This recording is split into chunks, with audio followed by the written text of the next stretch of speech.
الرجیم بسم اللہ الرحمن الرحیم الحمد للہ رب العالمین والصلاة والسلام علی رسول اللہ وآلہ الطیبین الطاہرین المعصومین المظلومین۔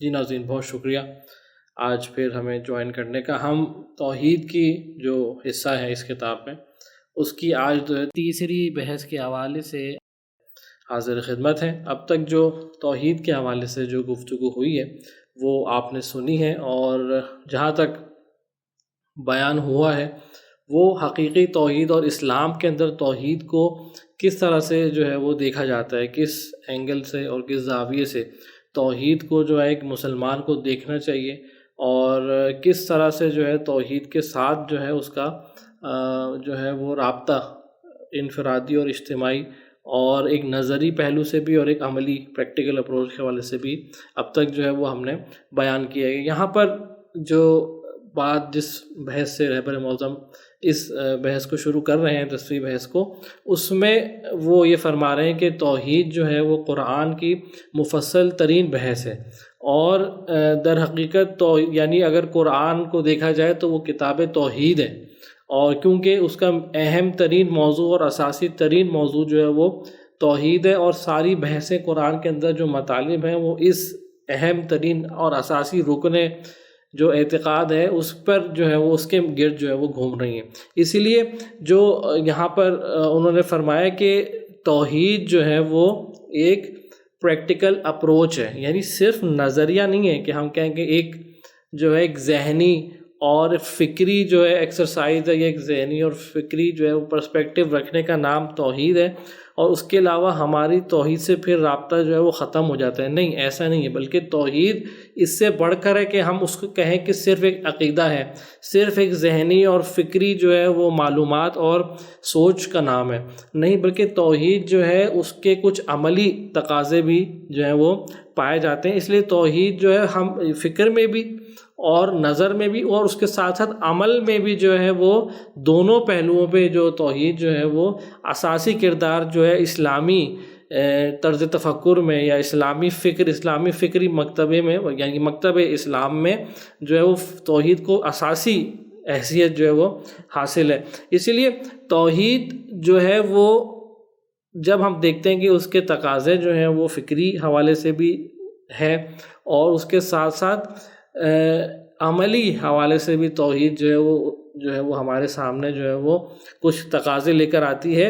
ساتھ ساتھ جو ہے توحید جو ہے وہ ایک معاشرتی جو ہے وہ پہلو بھی رکھتی ہے، یعنی ایسا نہیں ہے کہ توحید صرف انفرادی حیثیت میں ہمارے سامنے موجود ہے، اور ہم کہیں کہ ایک انسان اگر توحیدی رنگ اختیار کرنا چاہتا ہے یا توحید کا لباس اوڑھنا چاہتا ہے یا توحید کو قبول کرنا چاہتا ہے تو پھر وہ ہے اور کچھ نہیں ہے، بلکہ نہیں، توحید جو ہے ساتھ ساتھ اس کے کہ فرد کے ساتھ جو ایک اہم تعلق اور مضبوط تعلق برقرار کرتی ہے، فرد کا اور خدا کا، اس فرد کا اور کائنات کا، ساتھ ساتھ اس فرد کو ایک اس کے کندھے پہ اہم وظائف جو ہیں، اساسی ترین وظائف معاشرے کے حوالے سے بھی جو ہیں وہ اس کے گردن پر آ جاتے ہیں۔ وہ کیوں آ جاتے ہیں؟ کیونکہ اسلام نے توحید جب انسان قبول کر لیتا ہے تو توحید جو ہے صرف عبادت کے پہلو تک جو ہے وہ محدود نہیں ہے، توحید ہر حوالے سے انسان کو دعوت فکر دیتا ہے اور دعوت عمل دیتا ہے، ایک معاشرتی نظام کے حوالے سے بھی انسان کو جو ہے دعوت فکر دیتا ہے اور بلاتا ہے، ساتھ ساتھ ایک نظام حکومت کے حوالے سے بھی انسان کو جو ہے وہ بلاتا ہے، دعوت دیتا ہے اور دعوت فکر اور عمل دیتا ہے، اور ساتھ ساتھ دعوت یعنی معاشرت دیتا ہے انسان کو کہ تم نے اگر توحیدی انسان بننا ہے تو کس طرح زندگی گزارنی ہے، انفرادی حیثیت میں بھی اور معاشرتی حیثیت میں بھی، یعنی ایک پورا کا پورا جامع ترین جو ہے وہ comprehensive code of conduct of life ہے توحید، یعنی صرف انسان کا اپنے اور خدا کے درمیان تعلق نہیں ہے، بلکہ انسان کا بے عنوان ایک انسان کا یعنی ایک اجتماع کی حیثیت سے بھی جو ہے نا انسان کو توحید جو ہے وہ دیکھتی ہے۔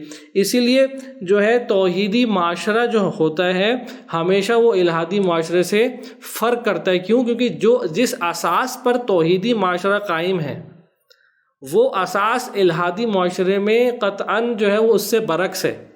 ہو سکتا ہے کہ قوانین کے اعتبار سے ظاہری جو ہے شکل میں آپ دیکھیں گے بہت سارے قوانین الہادی معاشرے میں یعنی کافر معاشرے میں اور ایک توحیدی معاشرے میں سیم ہے. مثال کے طور پر ڈرائیونگ کے قوانین یا مثال کے طور سے اور نظم و ضبط کے جو قوانین ہوتے ہیں وہ آپ سمجھتے ہیں کہ مثلا بہت سارے ملکوں میں یا بہت سارے معاشروں میں سیم ہے. لیکن اس کا مطلب یہ نہیں کہ ہم کہیں گے جو ہے وہ توحیدی معاشرہ جو ہے وہ اور الہادی معاشرہ جو ہے تقریباً برابر ہے. نہیں، جو آج کل ایک غلط فکر ہمارے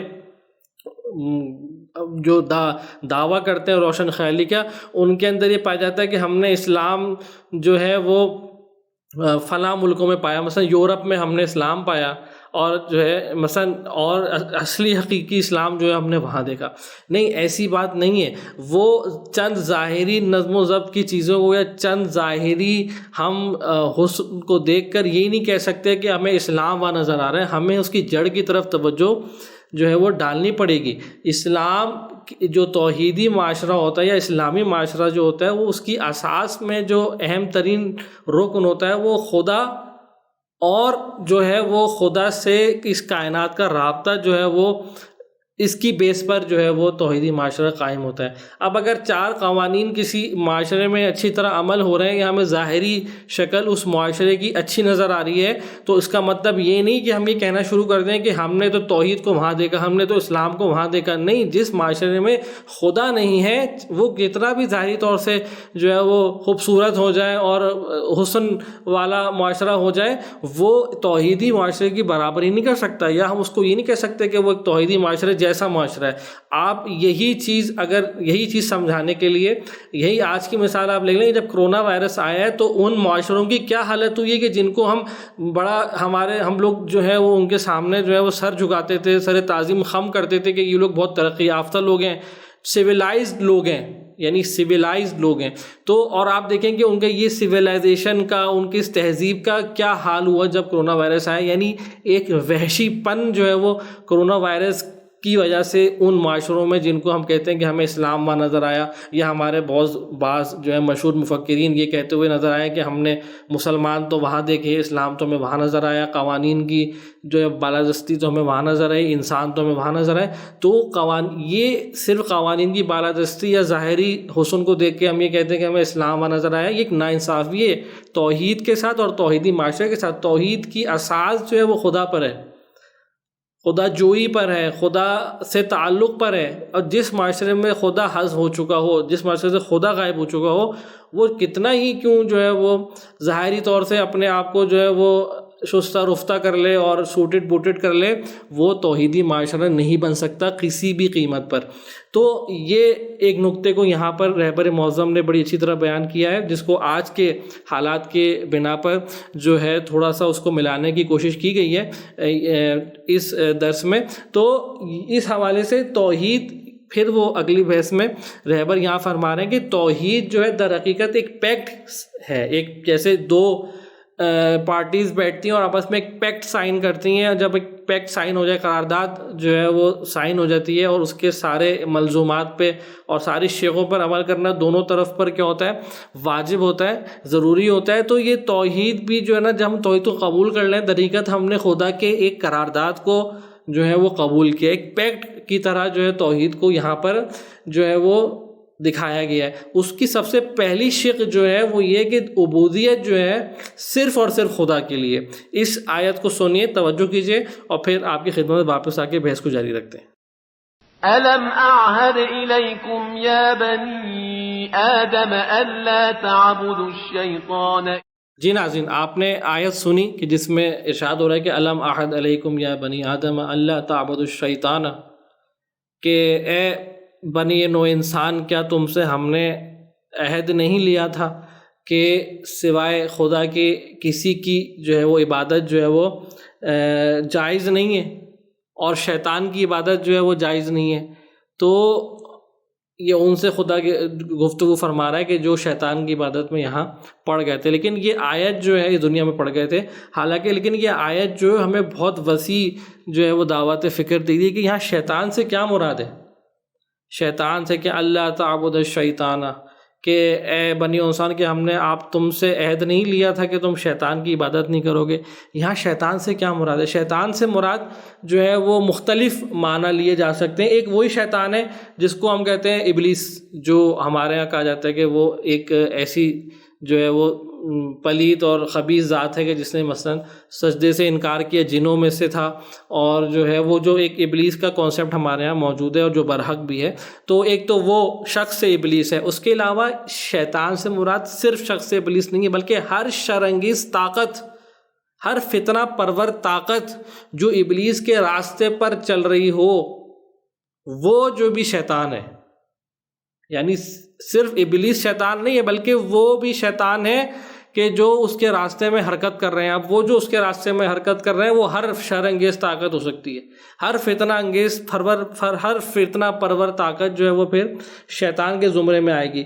اب جو ہم کہتے ہیں کہ یہ شر انگیز طاقتیں اور فتنہ، کیونکہ یہ بات کو تفصیل سے یہاں بیان کیا جا رہا ہے شیطان کے کانسیپٹ کو. ابھی شر انگیز طاقتیں جو اور فتنہ پرور طاقتیں ہیں جو ہم کہہ رہے ہیں، یہ ان میں بھی جو ہے وہ کچھ طاقتیں جو اندرونی ہیں، جو انسان کے نفسانی خواہشات ہیں، یا انسان کا نفس ہے، یا انسان کا جو خود اپنے اندر سے اپنے آپ سے بغاوت کرنا ہے، یہ نفسانی جو انسان کے اندر خواہشات ہیں، یہ اندرونی جو ہے تمایلات جو انسان کے، یہ بھی شیطان ہے.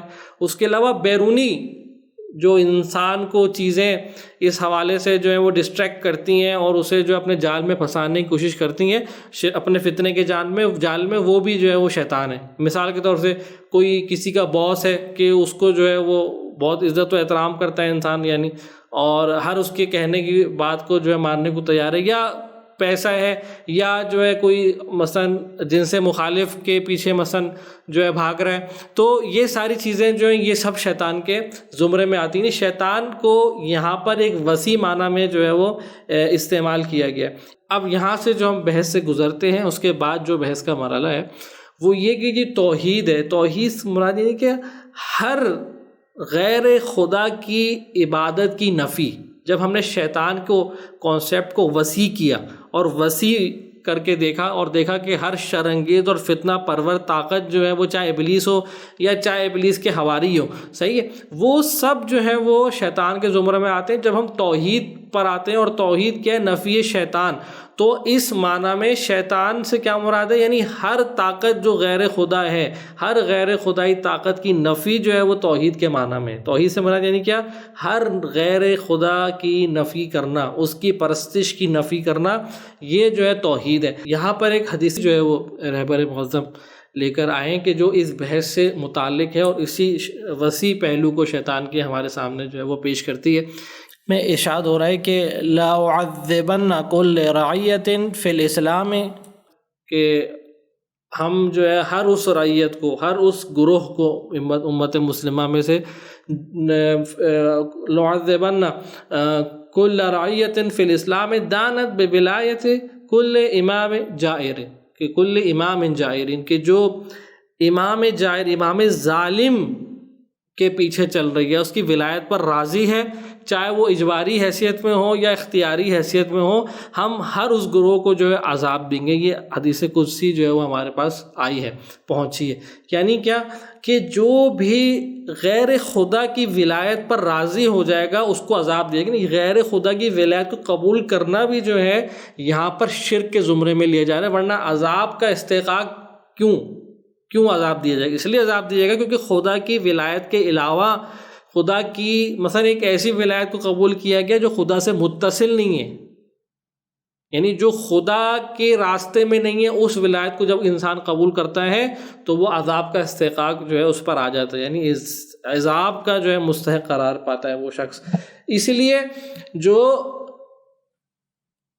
عذاب کیوں دیا جائے گا؟ عذاب اس لیے دیا گا کیونکہ یہ عمل وہ خود انجام دے رہے ہیں، یعنی ان کو اختیار ہے کہ وہ قبول نہ کریں، جد و جہد کریں، ایک اسلامی معاشرے کے قیام کے لیے جو ہے غور و فکر کریں، سوچیں، تو لیکن وہ یہ کام انجام نہیں دے رہے، چاہے مجبوری کی حالت میں چاہے اختیاری کی. اسی لیے جو ہے وہ ان کے اس عمل پر جو ہے ان کے اس شرک پر جو ہے ان کو عذاب دیا جائے گا. اس لیے اب اس میں جو حدیث کا جو ہے وہ اگلا حصہ ہے وہ بڑا انٹرسٹنگ ہے. اس میں ارشاد ہو رہا ہے کہ وَإِن كَانَتِ الرَّعِيَّةُ فِي أَعْمَالِهَا برتن تقیتن، کہ چاہے وہ جو امت مسلمہ ہے وہ اپنے اعمال و رفتار میں بہت متقی اور پرہیزگار ہی کیوں نہ ہو۔ یہ وہی پہلو ہے جو پہلے میں بیان کرنا چاہ رہا تھا کہ مثلا چاہے وہ اپنے اعمال و رفتار میں بہت ہی متقی، پرہیزگار، منظم اور صاف ستھرے اور صاف اور شفاف کیوں نہ ہو، لیکن کیونکہ وہ ایک ظالم حاکم کے پیرو ہیں اور ان کے معاشرے میں خدائی رنگ نہیں ہے، تو ان کو عذاب دیا جائے گا، وہ عذاب کے مستحق قرار پائیں کیونکہ شرک کر رہے ہیں وہ۔ اسی لیے یہی بات جو پہلے بیان کی تھی، جو معاشرے میں بڑے خوبصورت اور ظاہری طور سے بڑے حسین نظر آتے ہیں، وہ معاشرے کبھی بھی توحیدی معاشرے کے مقابلے میں نہیں آ سکتے، ان کی برابری نہیں کر سکتے، چاہے وہ کتنی پیش رفتہ کیوں نہ ہو جائے، کیونکہ خدا نہیں ہے۔ اساسی ترین جو انسانی تقاضا ہے، انسانی فطرت کا تقاضا ہے، اس سے وہ روگردہ ہو گئے ہیں، اور یہ ضرور جو ہے نا وہ نتیجہ دکھاتا ہے حساس موقعوں پہ، اور وہ جیسے کرونا وائرس میں ہمیں دکھا کہ کیا حالت ہوئی ہے ان ممالک میں، کہ انسان جو تھے وہ چلتے پھرتے وحشی جانوروں کی طرح جو ہے انہوں نے اپنے جو ہے اعمال وہاں پر انجام دیے۔ جو بات جو کی جا رہی ہے اس حدیث کے بعد وہ یہی ہے کہ شرک جو ہے وہ صرف ابلیس کے راستے پہ چلنا نہیں ہے، بلکہ ہر غیر خدا کی سامنے تسلیم خم ہونا ہے اور اس کے جو ہے وہ پیچھے چلنا ہے۔ کیوں؟ کیونکہ ہر غیر خدا جو ہوتا ہے انسان کو خدائی راستے سے دور کر دیتا ہے۔ انسان کا ہدف خلقت کیا ہے؟ انسان کو کیوں اس دنیا پہ چھکے؟ کیونکہ انسان جو ہے اپنے اوپر توحیدی رنگ چڑھا سکے۔ سابقوا الی مغفرۃ من ربکم، جو پہلے درس میں بیان ہوا تھا، وسارعوا الی مغفرۃ من ربکم، یعنی انسان کی قیمت خدا کا مغفرت ہے، خدا سے قرب ہے۔ انسان کی قیمت خدا ہے اور خدا کے عنایتیں انسان کی قیمت، خدا کی نعمتیں، لیکن انسان جو ہے اس غیر خدا کے پیچھے جب جاتا ہے تو وہ اپنے آپ کو برائے فروخت رکھ دیتا ہے، اپنے ٹریک سے منحرف ہو جاتا ہے، فور سیل رکھ دیتا ہے، اپنے آپ کو بیچ دیتا ہے، اپنے آپ کو چھوٹی چھوٹی چیزوں کے آگے، اس لیے وہ خدا کے راستے سے انسان کو روک دیتے ہیں، اسی لیے وہ بھی شرک کے زمرے میں آتے ہیں، اس لیے وہ بھی جو ہے وہ توحید کے مقابل میں آ جاتے ہیں، غیر خدا کے زمرے میں آ جاتے ہیں، شیطان کے زمرے میں آ جاتے ہیں۔ صرف ابلیس بعنوان شخص شیطان نہیں ہے، بلکہ ہر وہ چیز، ہر وہ طاقت جو ابلیسی کردار ادا کرے گی وہ بھی جو ہے شیطان کے زمرے میں، جہاں جہاں قرآن میں شیطان استعمال ہوا ہے وہ شیطان کے شمرے میں آتی ہے۔ اب جب ہم یہاں پر آتے ہیں تو ہم نے دیکھا کہ توحید کتنا براڈر اسپیکٹ پہ ہمیں یہاں نظر آنا شروع ہو گیا۔ توحید صرف جو ہے وہ خدا کی جو ہے وہ فکری طور سے جو ہے وہ انحراف کا نام نہیں ہے، بلکہ عملی طور سے بھی، پریکٹیکل اپروچ میں بھی انسان اگر مومن متقی ہوتے ہوئے، بڑا پرہیزگار ہوتے ہوئے ایک اسلامی گروہ جو ہے وہ انحرافی طور سے، فکری طور سے صحیح ہے لیکن عملی طور سے انحراف کا شکار ہو جاتا ہے، تو وہ بھی جو ہے شرک میں آ جاتے ہیں اور عذاب خدا کے مستحق قرار پاتے ہیں۔ تو اس میں جو بیان چیز کی جا رہی ہے وہ ہے شیطان کا براڈر کانسیپٹ، اور جب ہم شیطان کو ایک براڈر کانسیپٹ میں دیکھتے ہیں، ایک وسیع فکر پہلو پہ دیکھتے ہیں، تو توحید کا حقیقی جو مفہوم ہے ہمارے سامنے جو ہے وہ نکھر کے سامنے آتا ہے۔ اسی لیے ایک آیت سنیں انشاءاللہ، پھر آپ کی خدمت میں حاضر ہوتے ہیں۔ وَيَوْمَ نَحْشُرُهُمْ جَمِيعًا ثُمَّ نَقُولُ لِلَّذِينَ أَشْرَكُوا مَكَانَكُمْ أَنْتُمْ وَشُرَكَاؤُكُمْ فَزَيَّلْنَا بَيْنَهُمْ وَقَالَ شُرَكَاؤُهُمْ مَا كُنْتُمْ إِيَّانَا تَعْبُدُونَ۔ جی ناظرین، یہاں اس آیت میں خداوند متعال انسان کو قیامت کا منظر دکھا رہا ہے قرآن کے اندر، کہ جب یہ انسان جو غیر خدا کی عبادت میں جو ہے مشغول تھے اور پھر وہ پلٹ کر خدا کی بارگاہ میں واپس آتے ہیں قیامت کے دن، تو کیا منظر ہے؟ تو یہ آیت کیا کہہ رہی ہے کہ یوم نحشرہم جمیعا، سب کو ہم جو ہے جب محشور کریں گے قیامت کے دن، ثم نقول للذین اشرکوا، کہ جن لوگوں نے شرک اختیار کیا ہم ان سے کیا کہیں گے؟ مکانکم انتم وشرکاؤکم، کہ یہ جو جہنم ہے یہ تمہاری جگہ ہے اور تمہارے شریکوں کی جگہ ہے، کہ جن لوگوں کو تم نے خدا کا شریک بنایا تھا، یعنی تم نے بنایا تھا، تھے نہیں وہ، تم نے شریک بنایا تھا۔ کیا کہیں گے؟ مکانکم انتم وشرکاؤکم، یہ جہنم تم لوگ کا مقام ہے، تم لوگوں کا اور تمہارے شرکا کا، تمہارے شرکا یعنی جن کو تم نے خدا کا شریک بنایا تھا، تم نے بنایا تھا، وہ تھے نہیں، یعنی یہ آیت یہاں پر بتا رہی ہے، اس حقیقت کو واضح کر رہی ہے۔ اس کے بعد کیا ہے، مکانکم انتم و شرکاؤکم فزیلنا بینہم، جب ہم یہ کہیں گے کہ یہ تمہارا اور تمہارے شرکا کا مقام ہے تو پھر ان کے درمیان جدائی ہو جائے گی، ان کو الگ الگ کر دیا جائے گا۔ جب ان کو الگ الگ کر دیا جائے گا تو جو لوگ جن لوگوں کو خدا کا شریک ٹھہرا رہے تھے اور ان کو بڑا طاقتور سمجھ رہے تھے اس کائنات کے اندر، ان کے سارے جو ہے وہ ان کی امید اور آس جو ہے وہ بیٹھ جائے گی، وہ سارے جو ہے وہ ان کو جو انہوں نے ذہن کے اندر اپنے جال بچھائے ہوئے تھے بڑے بڑے، وہ اور انہوں نے بڑے بڑے خیالات رکھے ہوئے تھے کہ ہمارا یہ شریک جو ہے ہماری مدد کرے گا، ہمیں بچائے گا، ایک دم جو ہے وہ جھاگ کی طرح جو ہے وہ ان کی ساری امیدیں اور آرزوؤں پر جو ہے وہ پانی پھر جائے گا۔ فَزَيَّلْنَا بَيْنَهُمْ وَقَالَ شُرَكَاؤُهُم مَّا كُنتُمْ إِيَّانَا تَعْبُدُونَ، اور جو جن لوگوں کو وہ شریک بناتے تھے خدا کا، وہ اور جو خدا کے شریک ہونے کا دعویٰ کرتے تھے، وہ جو لوگ جو اپنے آپ کو خدا کا برابر سمجھتے تھے، خدا کا حصہ دار سمجھتے تھے، وہ اپنے چاہنے والوں سے کیا بولیں گے؟ کیونکہ وہ دیکھ رہے ہیں کہ ہم خود پھنس گئے، ہماری تو یہاں پر جو ہے وہ حیثیت حقیقی طور سے انہیں جب معلوم ہو جائے گی تو وہ اپنے چاہنے والوں سے کیا کہیں گے کہ تم لوگ تو ہمیں عبادت نہیں کرتے تھے، یعنی ایک دم وہ ان سے اظہار لا تعلقی اور بے وفائی کا جو ہے نا وہ اعلان کر دیں گے اور کہیں گے کہ تم تو ہماری عبادت نہیں کرتے تھے، ہم تو تمہیں جانتے ہی نہیں۔ تو اس کے بعد جب یہ ہوتا ہے انجام ان لوگوں کا جو غیر خدا کے پیچھے چلتے ہیں اور ان کی کوئی حیثیت سمجھتے ہیں بہت باحیثیت ہے، لیکن ان کا انجام کیا ہوتا ہے کہ ان کی ساری آرزو اور امیدوں پر اور جو جھاگ انہوں نے بنائے ہوئے ہوتے ہیں آرزو اور امیدوں اور بادل جو انہوں نے وہ سارے جو ہیں وہ ایک لہجے میں ہی چھٹ کر رہ جاتے ہیں۔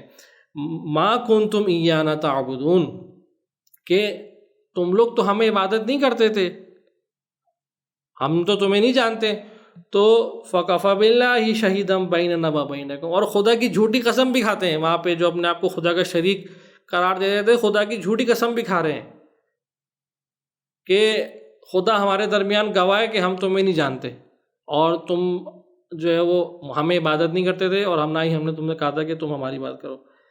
ان کننا عن عبادتکم لغافلین، اور ہم تم ہماری عبادت کرتے تھے، ہمیں پتہ ہی نہیں تھا کہ تم ہماری عبادت کر رہے تھے، ہم تو جانتے ہی نہیں تمہیں۔ البتہ یہ جملہ بھی اس لحاظ سے صحیح ہے کہ جب ان کی کوئی حیثیت ہی نہیں ہے تو وہ پھر کیا جانیں گے کہ کون ان کے سامنے کیا کر رہے ہیں، کیونکہ وہ تو خود جو ہے وہ ایک مردہ پتھر کی مانند، کیونکہ وہ خود ایک غلط ٹریک پر تھے، تو ان کی کوئی اس کائنات کے اندر حیثیت ہی نہیں تھی کہ وہ کہاں سے جان سکتے کہ وہ کوئی ان کی کون عبادت کر رہے کون عبادت نہیں کر رہے۔ ہونا، پھر آیت کیا کہہ رہی ہے، ہونا لکھا تبلو کل نفس ما اسلفت، اور پھر وہ سب کچھ ظاہر ہو جائے گا ہر نفس کے لیے، ہر شخص کے لیے، ہر ذات کے لیے، کہ جو کچھ اس نے پیچھے کیا ہے، یعنی جو کچھ اس نے پیچھے شرک اور گناہ کا وبال کیا ہے وہ اس کو سمجھ آ جائے گا، حقیقت اس سامنے ظاہر ہو جائے گی، یہ سارا میری جو زحمت تھی اور کوشش تھی جو میں نے شریک خدا کے لیے انجام دی تھی، یہ ساری رائے گا گئی ہیں، یہ ساری جو ہے وہ ردی برابر ہو گئی، یہ ساری جو ہے وہ کھاٹے کا راستہ تھا۔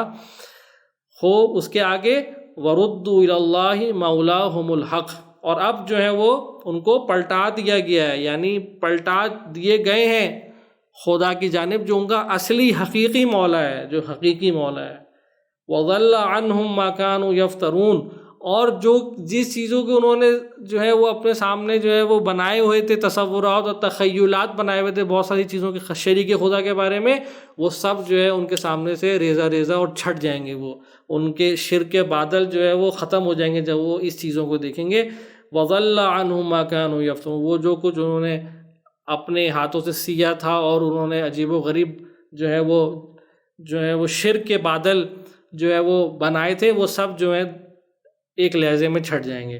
جی ناظرین، یہ وہ منظر ہے قیامت کا جو یہ آیت ہمیں پیش کر رہی ہے، اور ایک شریک خدا کے اعتبار سے ہمیں یہ بتا رہی ہے کہ جو لوگ شریک خدا کے پیچھے چل رہے ہیں، جو خدا کے حصے دار بنا رہے ہیں، اور حصے داری البتہ صرف وہ والے معنی میں نہیں ہے جو ہمارے یہاں ایک قدیمی ترین معنی میں ہوتا تھا کہ ہم جو ہے وہ خدا کا شریک ٹھہرائیں اور پھر اس کی عبادت و پرستش کریں، نہیں، بلکہ جیسے براڈر اسپیکٹ میں ہم نے دیکھا، ہر وہ طاقت جو انسان کو خدا کے راستے سے روکے چاہے وہ کیسی بھی طاقت ہو، مذہبی ہو، اندرونی ہو، خارجی بیرونی ہو، سیاسی ہو، ثقافتی طاقت ہو، یا اجتماعی کوئی بھی ایسی تحریک ہو، یعنی جو بھی چیز ہو اس براڈر اسپیکٹرم جو ہمیں خدا سے دور کر رہی ہے، وہ جو ہے پھر اس زمرے میں آ جائے گی، شریک خدا کے زمرے میں، شریک شیطان کے زمرے میں آ جائے گی۔ اور اس آیت میں ہمیں وہ منظر پیش کیا جا رہا ہے کہ جب وہ لوگ خدا کے سامنے پیش ہوں گے تو ان کا اینڈ رزلٹ، ان کا حال کیا ہوگا۔ ایک اور آیت سنتے ہیں، پھر آپ کی خدمت میں واپس آتے ہیں۔ قل من يرزقكم من السماء والأرض أم من يملك السمع والأبصار ومن يخرج الحي من الميت ويخرج الميت من الحي ومن يدبر الأمر فسيقولون الله فقل أفلا تتقون۔ جی ناظرین، آپ نے آیت سنی کہ جس میں خداوند متعال ارشاد کر رہا ہے کہ قل من یرزقکم من السماء والارض، کون ہے جو تمہیں آسمان اور زمین سے رزق دے رہا ہے؟ کون ہے کہ جس کے اختیار میں ساری آسمان اور زمین ہے؟ یقیناً سوائے خدا کے کوئی اور نہیں ہے۔ باقی کون ہو سکتا ہے اس کائنات میں کہ جو ہمیں رزق دے سکتا ہے؟ کیونکہ ساری کائنات ایک ہستی کے اختیار میں۔ ام من یملک السمع والابصار، اور کون ہے کہ جس کے اختیار میں، جو حقیقی مالک ہے دیکھنے کی صلاحیت کا اور سننے کی صلاحیت کا۔ یہاں پر جو لفظ استعمال ہوئے، سمع کا لفظ ہوا ہے اور ابصار کا لفظ ہے۔ سمع سے مراد جو ہے سننے کی صلاحیت ہے، کان نہیں ہے، سننے کی صلاحیت ہے۔ اس کے علاوہ والابصار، اور کس نے تمہیں دیکھنے کی صلاحیت جو ہے وہ عطا کی ہے۔ انسان کو متوجہ کرا رہا ہے کہ تم حقیقی تمہارا مالک اور حقیقی تمہارا صاحب اختیار کون ہے۔ وَمَن يُخْرِجُ الْحَيَّ مِنَ الْمَيِّتِ، اور کون ہے کہ جو مردہ سے زندہ کو جو ہے وہ نکالتا ہے۔ مثال کے طور سے ایک جو مزاق اس بات کا ہو سکتا ہے وہ کہ مثال کے طور سے ڈیلیوری کے دوران ایک خاتون جو ہے وہ مر جاتی ہے، لیکن اس کے اندر سے جو بچہ نکالا جاتا ہے وہ زندہ ہوتا ہے۔ یعنی یہ ایک جو ہے بہت ہی عجیب سی چیز ہے، یعنی عجیب و غریب۔ اب تک یعنی کہنا چاہیے کہ خدا کی آیات میں سے کہ خاتون مر چکی ہے، لیکن اس کے اندر سے جو بیٹا اور جو اس کے اندر سے جو بچہ نکل رہا ہے وہ زندہ ہے۔ تو وَمَن يُخْرِجُ الْحَيَّ مِنَ الْمَيِّتِ، یا اسی طرح جو ہے وہ مردہ زمین ہے، یا جو لوگ کھیتی باڑی میں جو رہتے ہیں تجربہ کو اندازہ ہے کہ زمین مردہ ہو چکی ہے، لیکن اسی زمین کو اگر بارش آتی ہے یا خدا کی نعمت وہاں آ جاتی ہے، پانی آ جاتا ہے یا کچھ اس کے اندر تبدیلیاں رونما ہو جاتی ہیں خدا کی نعمت سے، تو انسان نے بھی جو چیزیں بنائی ہیں وہ خدا کی دی ہوئی چیزوں سے بنائی، جو فرٹیلائزرز اور مختلف چیزیں بنائی ہیں وہ خدا کی چیزوں سے بنائی۔ تو جب اس کے اندر وہ نعمتیں استعمال کی جاتی تو وہ مردہ زمین زندہ ہو جاتی ہے، یعنی یخرج الحی من المیت، اور اسی مردہ زمین سے جو ہے وہ بہترین جو ہے وہ زراعت اور پھول اور پودے اور پھل جو ہے وہ اگنا شروع ہو جاتے ہیں۔ وَيُخْرِجُ الْمَيِّتَ مِنَ الْحَيِّ، اور ایک مردے کو نکالتا ہے کس سے؟ زندہ سے۔ بالکل اس مثال کو برعکس کر لیں کہ ایک زندہ ماں ہے اور لیکن اس کا بچہ اگر نکلتا ہے افسوس کے ساتھ تو وہ جو ہے وہ اگر مردہ ہو تو یہ وہ مثال ہو سکتی ہے۔ یا اسی طرح جو ہے وہ ایک دوسرے پرسپیکٹیو میں مثال کے طور سے ایک صالح باپ ہے، ایک جو ہے وہ اچھا اور نیک عمل کرنے والا خدا کا عابد اور صالح بندہ جو ہے باپ ہے، لیکن بیٹا جو ہے اولاد ناخلف ہے، گناہ کار ہے۔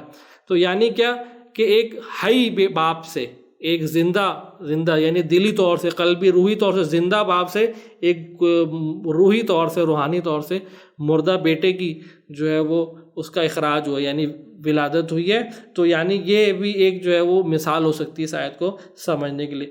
وَمَن يُدَبِّرُ الْأَمْرَ، اور کس کے ہاتھ میں جو ہے ساری تدبیر ہے اس کائنات کی، یعنی کیا تکوینی بھی، تشریعی بھی۔ تکوینی کیا، یعنی فطری طور سے جو اس کائنات کی تدبیر ہے اور اس کو چلانے کے امور ہیں وہ خداوند متعال کے ہاتھ میں، اور جو اختیاری طور سے بھی جو امور ہیں اور جو اختیارات ہیں وہ بھی خداوند متعال کے ہاتھ میں۔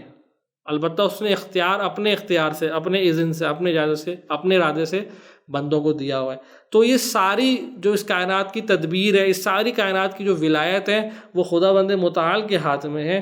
یعنی اس ساری مثالوں سے خدا یہ اینڈ رزلٹ دینا چاہ رہا ہے کہ ساری کائنات کی تدبیر میرے ہاتھ میں، یعنی رزق دینے والا آسمان سے اور زمین سے میں، تمہیں سوچنے کی صلاحیت اور دیکھنے کی صلاحیت دینے والا میں، کیونکہ انسان کے پاس سب سے اہم ترین صلاحیتیں دو ہی چیزیں جو انسان کو انسان بناتی ہے، سننے کی صلاحیت اور دیکھنے کی صلاحیت۔ یہ دو صلاحیتیں انسان سے لے لی جائیں تو انسان پھر انسان نہیں رہتا، اس کی ساری صلاحیتیں بیکار چلی جاتی ہیں۔ تو وہ بھی خدا بند متعال کہہ رہے ہیں میں اس کا مالک ہوں۔ اس کے بعد جو مردہ سے زندہ کو نکالنے والا وہ بھی میں ہوں، اور زندہ سے مردہ کو نکالنے والا وہ بھی میں ہوں۔ میں یدبر الامر، یعنی پھر تدبیر کس کے ہاتھ میں؟ خدا، یعنی خدا اینڈ رزلٹ دینا ہے کہ اس کائنات کی ساری تدبیر جو ہے وہ میرے ہاتھ میں ہے۔ فَسَيَقُولُونَ اللَّهُ، جب ان سے پوچھا جائے گا کہ میں یدبر الامر، کون ہے اس کائنات کی تدبیر کرنے والا؟ فَسَيَقُولُونَ اللَّهُ، خدا۔ سب جواب دیں گے، کافر، مشرک، ملحد، سب جواب دیں گے کہ خدا جو ہے وہ تدبیر کرنے والا ہے، مومن بھی مسلمان بھی یہی جواب دے گا۔ فَقُلْ أَفَلَا تَتَّقُونَ، پھر اے رسول ان سے کہو کہ تم لوگ تقوی کیوں اختیار نہیں کرتے ہو؟ اگر یہ سب کچھ ہے، سب کچھ تم قبول کر رہے ہو، تو تقوی کیوں اختیار نہیں کرتے ہو؟ تقوی کیوں اختیار نہیں کرتے، یعنی کیا؟ غیر خدا کے راستے سے منحرف کیوں نہیں ہوتے ہو؟ غیر خدا کا پیچھا کیوں نہیں چھوڑتے ہو؟ خدا کے راستے پہ کیوں نہیں آتے ہو؟ کہ جب سب کچھ خدا کے ہاتھ میں ہے، تدبیر بھی خدا کے ہاتھ میں ہے، کائنات کی چھوٹی سے چھوٹی نعمت بھی اس کا اختیار بھی خدا کے ہاتھ میں ہے، تو تم تقوی کیوں، یعنی خدا کے راستے، خدا کے سامنے سر تعظیم خم کیوں نہیں ہو جاتے ہو؟ خدا کے سامنے سجدہ ریز کیوں نہیں ہو جاتے ہو؟ خدا کے سامنے ٹوٹل کمٹمنٹ کیوں نہیں اختیار کرتے ہو؟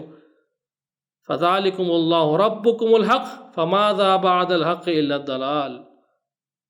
ہاں، اور یہ تمہارا خدا بند متعال ہے جو حق ہے۔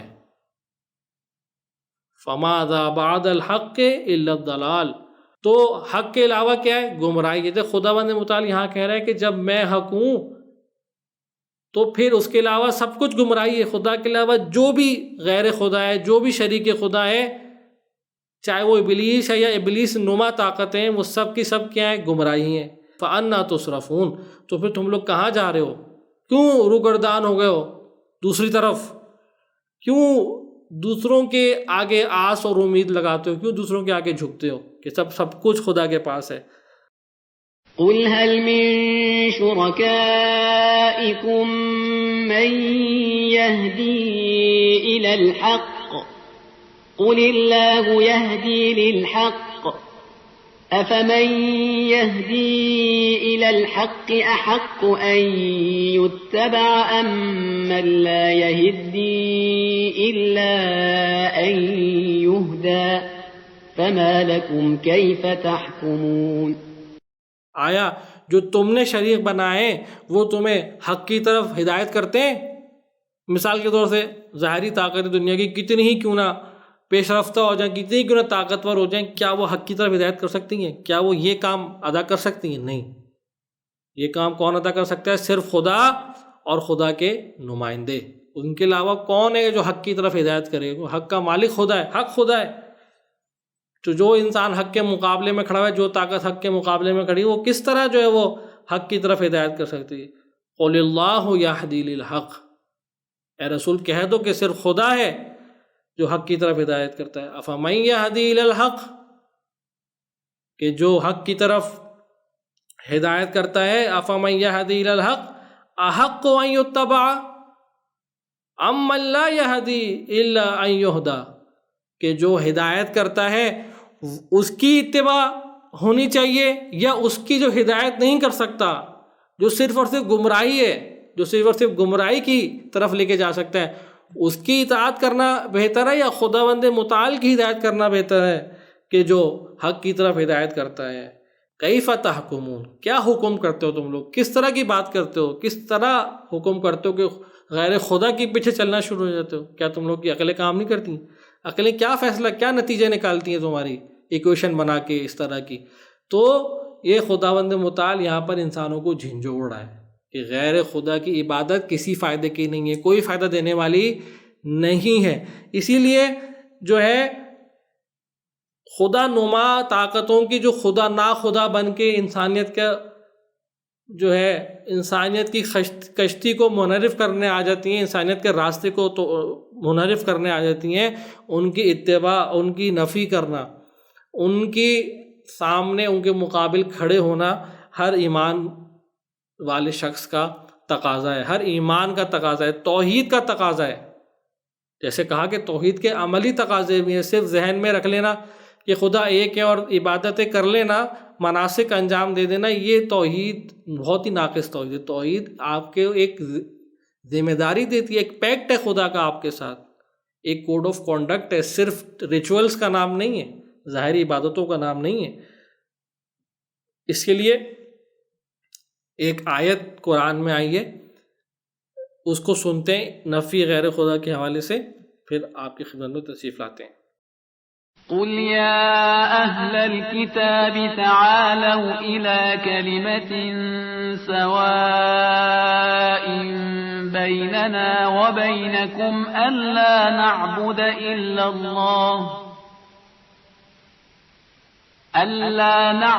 إلا الله ولا نشرك به شيئا ولا يتخذ بعضنا بعضا أربابا من دون الله۔ جی ناظرین، آپ نے آیت سنی کہ جو اس ساری کے درس کا خلاصہ ہے کہ جس میں ارشاد ہو رہا ہے کہ قل یا اہل الکتاب تعالوا الی کلمۃ سواء بیننا وبینکم، کہہ دو اہل کتاب سے کہ اہل کتاب آ جاؤ اس چیز کی طرف، اس محور کی طرف جو ہمارے اور تمہارے درمیان کیا ہے، ایک ہے، یکساں ہے، اور وہ کیا ہے، اللہ نعبد الا اللہ، کہ خدا کے علاوہ کسی کی عبادت نہیں کریں گے۔ یعنی کہ جتنے بھی ادیان آئے ہیں سب کا محوری نقطہ، اساسی نقطہ، اہم ترین تعلیمات کیا ہے، توحید۔ سارے اساس دین، ادیان کے اساس توحید ہے، یعنی توحید اتنی اہم ہے، اللہ نعبد الا اللہ ولا نشرک بہ شیئا، اور اس کا کوئی شریک نہ ٹھہرائے، ولا یتخذ بعضنا بعضا اربابا من دون اللہ، اور ہم میں سے بعض لوگ بعض کو اپنا ارباب نہ بنائے، اپنا آقا نہ بنائے۔ یعنی کیا دیکھ رہے ہیں یہاں پر، ارباب بھی جو ہے غیر خدا کے معنی میں، صرف ابلیس غیر خدا کے معنی میں نہیں، ارباب یعنی کہ اپنا آقا بنانا، کسی کو، کسی کے سامنے سر جھکانا، کسی کے سامنے سر تسلیم خم کر دینا، یہ بھی جو ہے وہ ارباب کہلاتا ہے۔ ارباب یعنی کوئی انسان اپنے کسی باس کے سامنے، کسی بڑے کے سامنے ایسے اس طرح جھک جاتا ہے، اس طرح اس کے پیچھے جو ہے وہ چلنے لگ جاتا ہے کہ خدا کو بھول جاتا ہے، یا اس کی وجہ سے وہ ایسے کام بھی کرنا شروع کر دیتا ہے جو خدا کو ناراض کرتا ہے۔ اس کا مطلب اس نے شرک اختیار کیا ہے اس آیت کی اور اس حدیث کے نظر میں کہ جو ہم نے بیان کی۔ تو شرک ایک بہت وسیع فیلڈ ہے اور بہت وسیع میدان ہے کہ جس کو اگر صحیح طور سے ہم عملی اپنے زندگی میں جو ہے وہ اس کا خیال نہیں رکھیں گے تو ہم حقیقی توحید سے ہمکنار نہیں ہو سکتے۔ جی ناظرین، آپ نے آج کا درس سنا کہ جس میں توحید کے عملی، حقیقی اور ایک وائڈر اپروچ کو ہم نے جو ہے وہ ڈسکس کیا۔ انشاءاللہ کل اس بحث کو جاری رکھیں گے۔ اپنے فیڈ بیک سے ہمیں آگاہ کرتے رہیے گا۔ والسلام علیکم ورحمۃ اللہ وبرکاتہ۔